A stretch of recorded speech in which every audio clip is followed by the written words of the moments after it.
On Africa 24 English, the African Union Journal is presented to you by Afreximbank.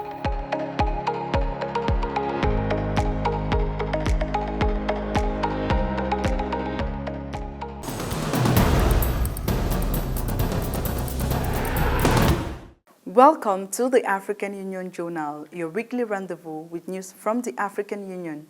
In this edition, we look at the current status of the ratification of the African Union Protocol on the free movement of persons and the challenges facing the various sub-regions. We also look at what government need to do to increase the continent's influence in the global system.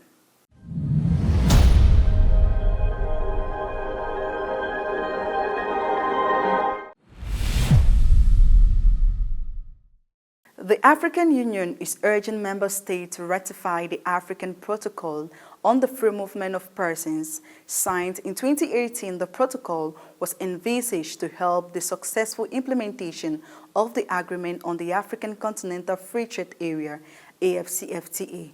However, to date, very few countries have signed and ratified it. Experts are concerned about the effective implementation of the AfCFTA if citizens of the individual state cannot move freely across the continent. More details with Fratin Dasiai Singay. In 2018 in Kigali, the African Union Protocol on Free Movement of People was signed by 33 African countries. Nevertheless, the protocol, considered the twin of the Agreement on the African Continental Free Trade Area, the AfCFTA, has not progressed as well. As to date, only 4 countries have ratified it, and for it to come into force, at least 15 countries are required. I congratulate Rwanda, Your Excellency President Paul Kagame, for your leadership, because you are among the 4 who have ratified.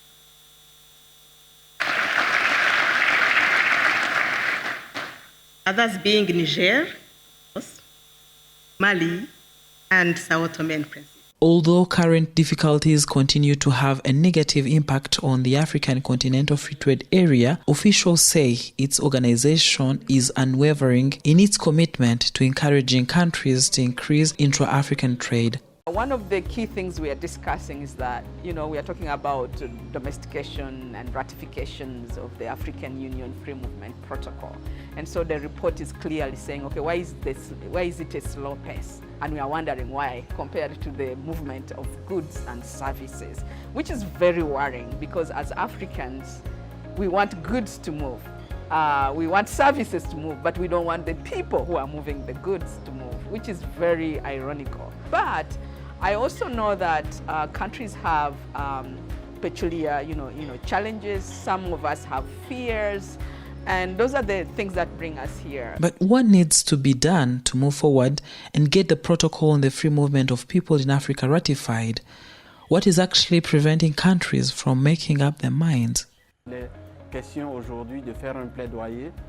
Today, it's a question of lobbying the key players in each member state to move forward with ratification.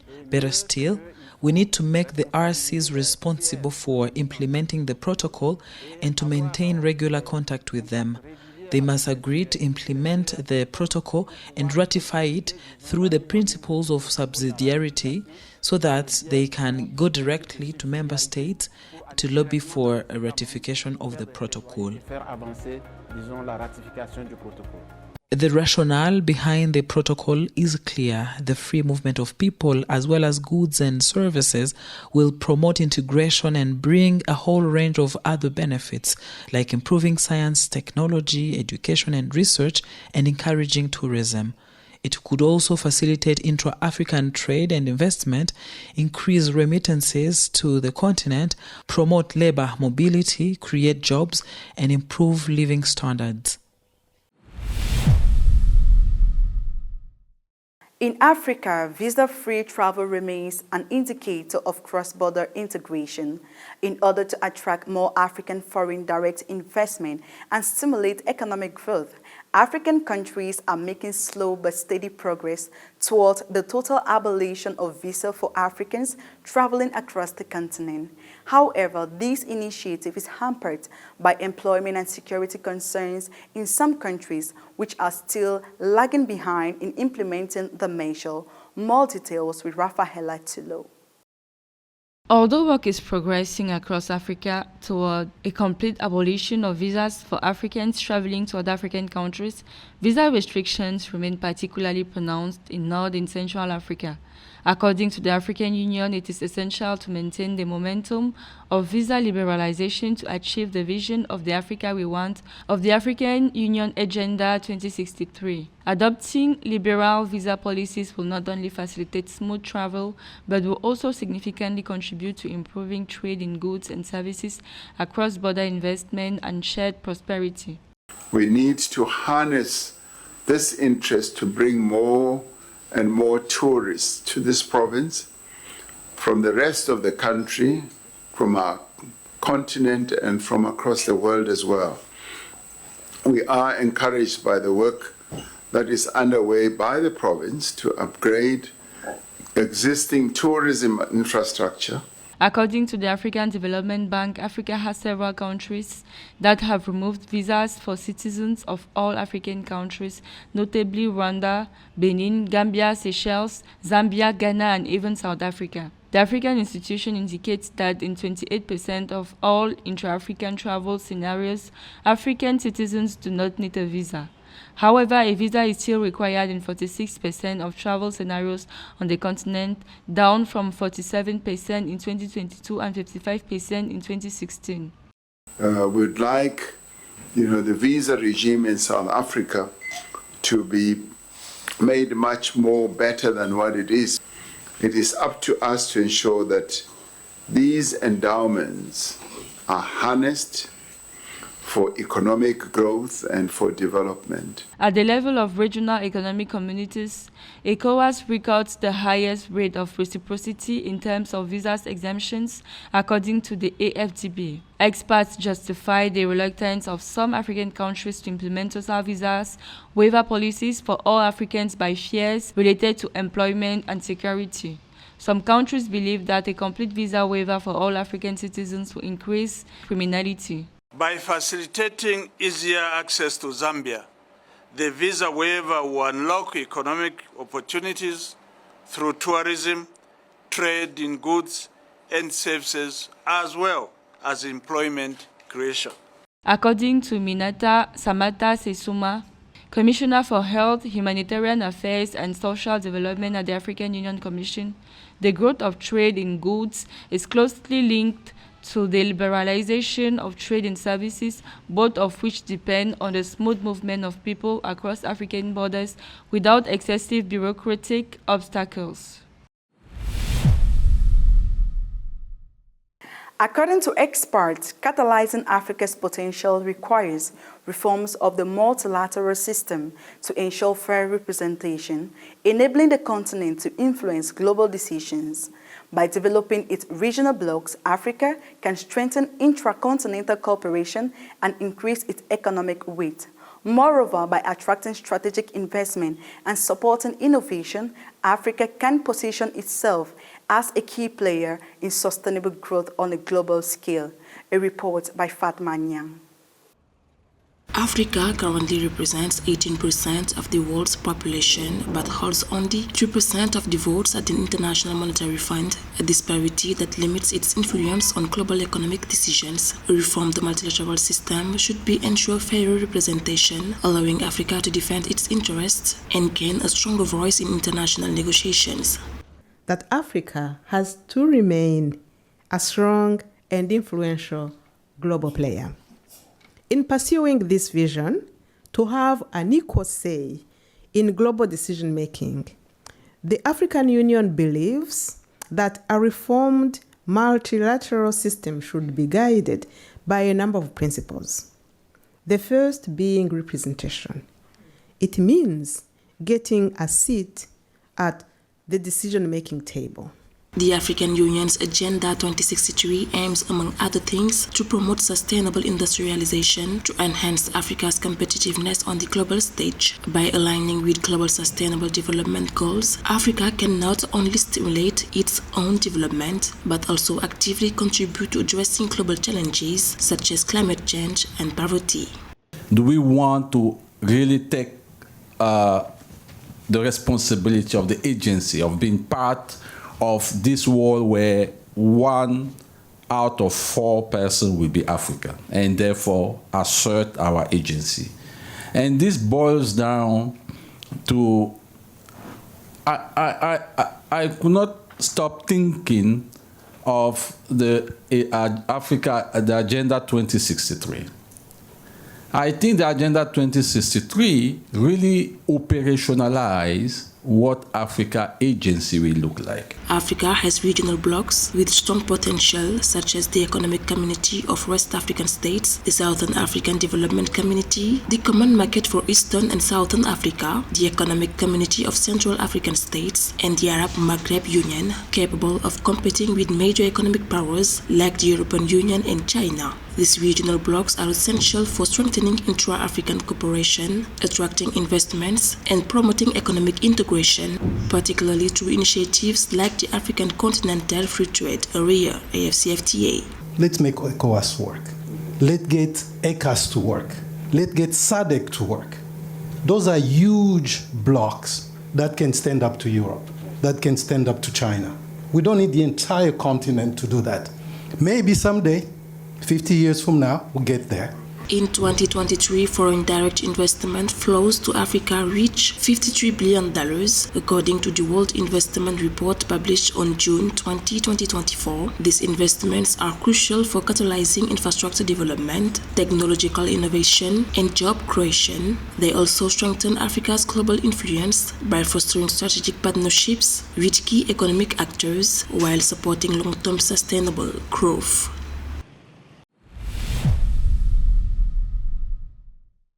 Now the news within the regions of the African Union. Imminent creation of a unified military force of 5,000 men within the framework of the Alliance of Sahel States. Presidency of the African Development Bank, Dr. Samuel Membo, approved by the Southern African Development Community, SADC. And finally, Moroccanity of the Sahara, the CEMAC Parliament reiterates its support for Morocco. On January 21, 2025, Niger's Minister of Defense General Silifu Modi announced the imminent creation of a unified military force of 5,000 men as part of the Alliance of the Sahel States. The mission of this alliance is to deal with cross-border terrorist threats. The Niger minister explained that these forces will soon be operational, will have air, land, and intelligence resources to coordinate operations across the 2.8 million kilometers square of Niger, Burkina Faso, and Mali. This is an unprecedented response to reoccurring attacks, according to the minister, who stressed the importance of pulling efforts to secure the Sahel region.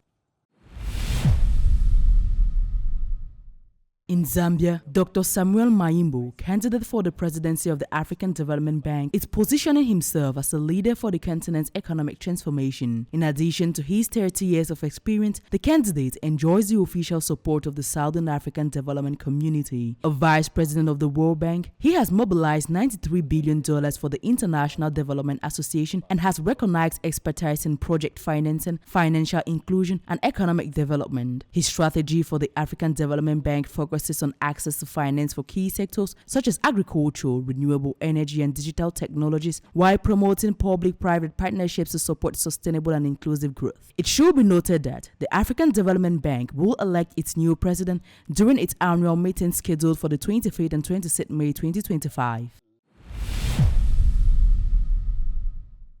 On January 20, 2025 in Rabat, the president of the CEMAC Parliament, Evariste Ngamana, reaffirmed the unwavering support of the Economic and Monetary Community of Central Africa for the Moroccan status of the Sahara. During his talks with Mohamed Ould El-Rachid, president of the Chambers of Councils, the president of the parliament praised the vision of His Majesty King Mohammed VI for a strength and united African integration. The two parties discussed strengthening cooperation, particularly in the economic, energy, and maritime fishing fields, to promote trade and support regional integration.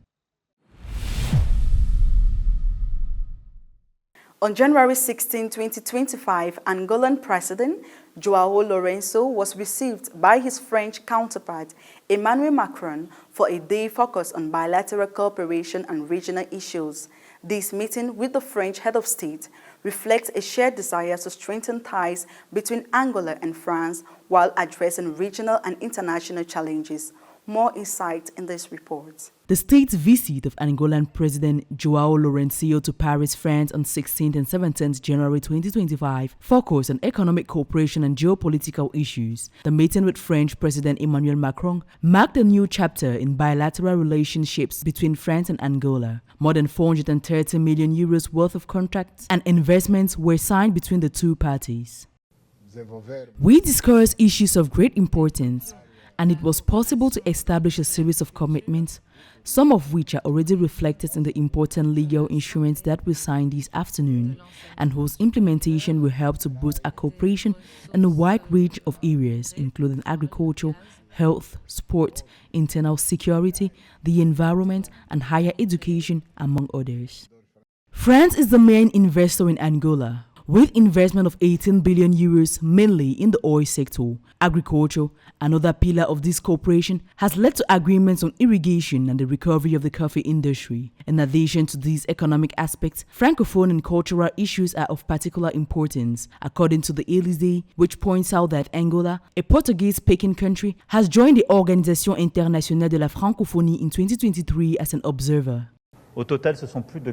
In total, more than 430 million euros worth of contracts and investments have been signed and implemented as part of this state's visit, and we want to go even further in the fields of culture, infrastructure, and minerals. Our discussions also provided an opportunity to revisit the Lobito corridor, an infrastructure, rail and road link that is crucial for the entire region. The leaders of the two countries reaffirmed their desire to build a lasting and mutual beneficial partnership at a time when economic diversification remains a priority for Angola, whose exports are still more than 90% dominated by hydrocarbons. The South African country is the continent's second largest oil producer behind Nigeria, with more than 1 million barrels a day. Today, Angola is a secure, political and socially stable country, and all the conditions are in place for French investors to use Angola as a hub to promote trade throughout Africa. In 2023, trade between France and Angola reached around 3.7 billion euros. Today, more than 50 French companies are present in Angola, employing nearly 15,000 people, mainly in the oil, health and business services sectors.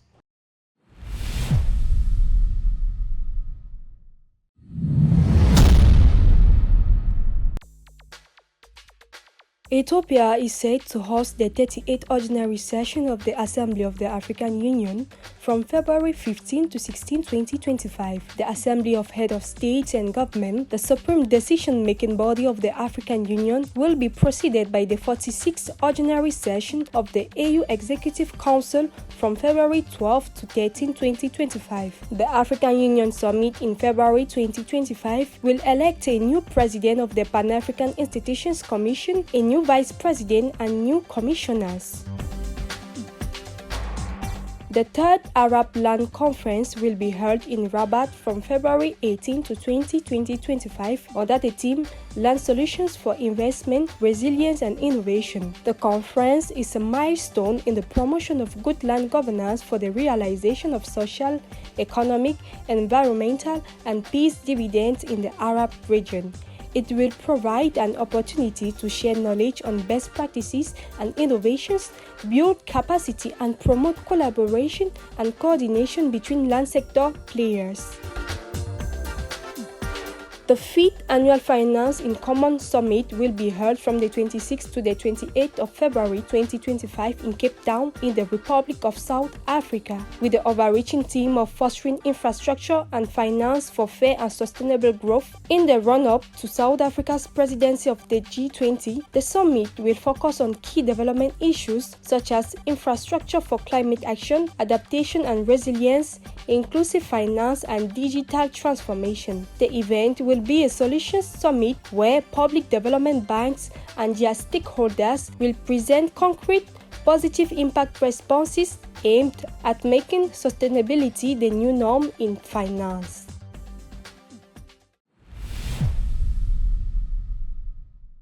Since his appointment in 2022, Admasu Tadesse has led the Trade and Development Bank of Eastern and Southern Africa, TDB Group, with a clear and determined vision. Drawing on his expertise in economic and finance, he provides commitment leadership to help TDB double its figure and improve intra-African trade while supporting the African Union's Agenda 2063. Nana Kamsukom unveils more about Admaso Tadese.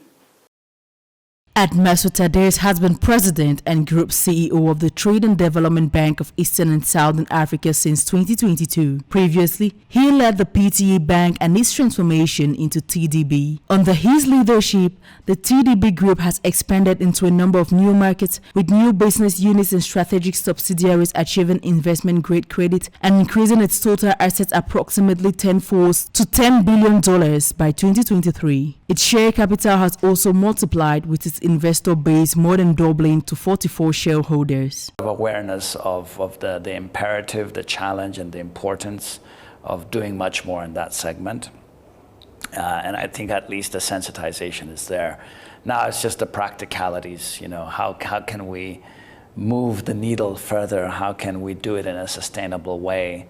And how can we encourage more innovation and get risk appetites to go up a little bit more. Under his governance since 2024, the bank has also maintained the good quality of its assets, with non-performing loans at just 3.6% and retaining a capital adequacy level of 35%. The portfolio has remained strong, mainly thanks to proactive portfolio management strategies and solid risk management practices.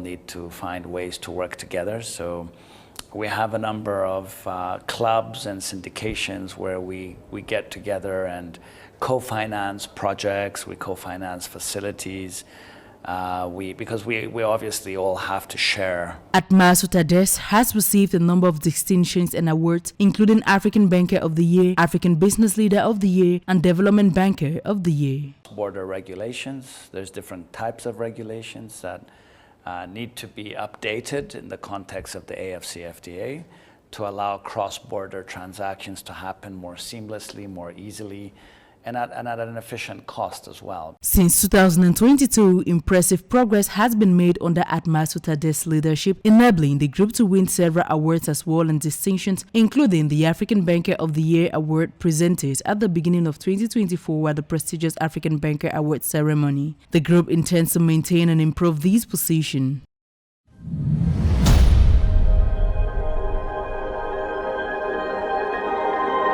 Thank you for following this edition of the African Union Journal. Stay tuned to Africa 24 for the best in African news, streamed and replayed on our website, africa24tv.com, on Play Store, on the My Africa 24 app, and on all our social networks.